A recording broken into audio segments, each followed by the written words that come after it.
Vamos a ver el concepto de colaboración de clases. Normalmente un problema resuelto con la metodología de programación orientada a objetos no interviene en una sola clase, sino que hay muchas clases que interactúan y se comunican.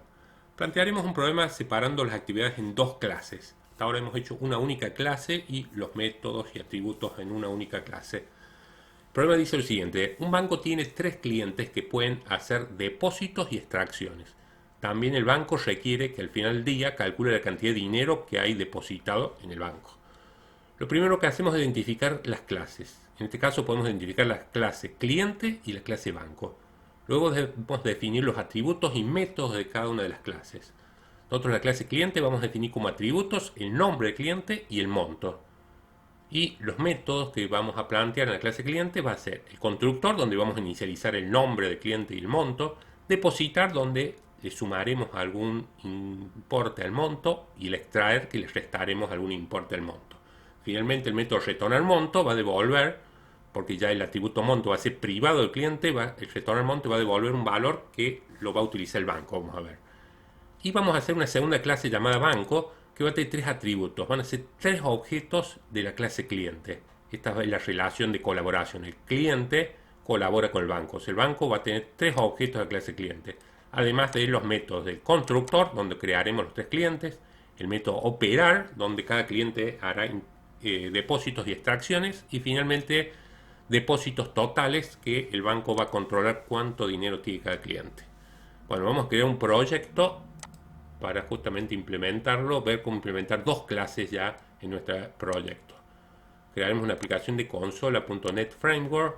El proyecto responde al ejercicio 101, proyecto 101. Bueno, y vamos a plantear, va a haber dos clases. ¿Cómo hacemos dos clases? Hay varias formas. Por ahora lo vamos a hacer el mismo archivo, que le vamos a llamar la clase cliente. Vamos a poner public class cliente. Inclusive podemos por ahora, ni siquiera para que sea igual que la otra, vamos a hacer class cliente, por ahora la pongo vacía, y la clase banco. Estas van a ser las dos clases que va a tener la clase cliente, class cliente, y la clase banco.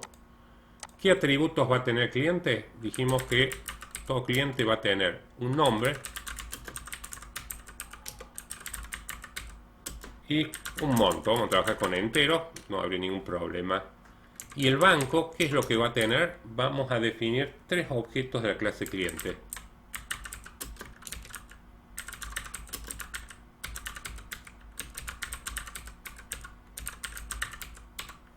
Fíjense, acá ya está la relación. La clase cliente colabora con el banco. Va a haber tres objetos de la clase cliente. En la main solamente vamos a crear un objeto de la clase banco.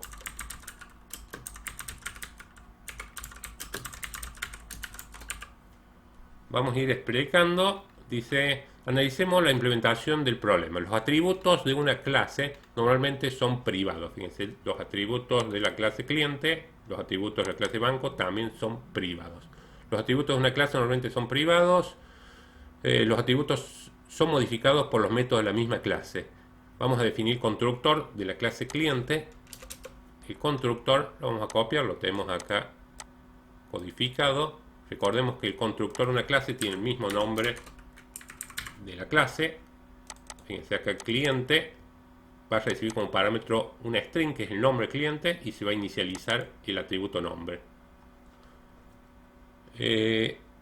Los métodos depositar y extraer, hemos dicho, porque nosotros dijimos que el cliente va a tener estos métodos: depositar y extraer y retornar monto. ¿Qué vamos a hacer? Los métodos depositar y extraer actualizan el atributo monto con el dinero que llega como parámetro. Para simplificar el problema, no hemos validado que cuando se extrae dinero el atributo monto quede con un valor negativo. Estos van a ser los dos métodos de la clase cliente para poder depositar y extraer dinero del banco. Perdón, extraer y depositar del banco. El método retornar monto tiene por objetivo comunicar al banco la cantidad de dinero que tiene el cliente. Recordemos que como el atributo monto es privado, desde el banco no se va a poder acceder al atributo monto porque es privado del cliente. Entonces este método, el método retornar monto, va a ser el último método que va a tener nuestro clase cliente. Ahí están toda la codificación de la clase cliente. La clase cliente tiene dos atributos, nombre y monto. El constructor los inicializa al nombre con un dato que va a llegar desde cuando crea objeto de clase cliente. Y depositar llega un entero, se le suma el monto. Extraer llega un entero y se le resta el monto. Retornar monto devuelve el contenido del atributo monto. Esta es la implementación de la clase cliente. Por último, bueno, el método imprimir nos está faltando. Vamos a hacer un método más. Muestra el nombre. No sé si lo habíamos especificado acá. Acá no hemos hecho un imprimir, pero lo vamos a hacer para poder ver realmente los datos que tiene el cliente. Imprimir va a mostrar los atributos nombre y monto. Como podemos observar, la clase cliente no tiene función main. ¿Sí? Esto es muy importante. Fíjense que no hemos definido el método main. Sí lo tiene la clase banco. La respuesta a esta pregunta es que la clase banco definimos tres objetos de la clase cliente. Acá es donde vamos a definir tres objetos de la clase cliente. ¿Dónde se definen objetos de la clase cliente? En el banco, porque el banco tiene tres clientes. En el constructor creamos los tres objetos, o sea, ¿dónde vamos a crear estos? La referencia en el constructor de la clase banco. Ahí está.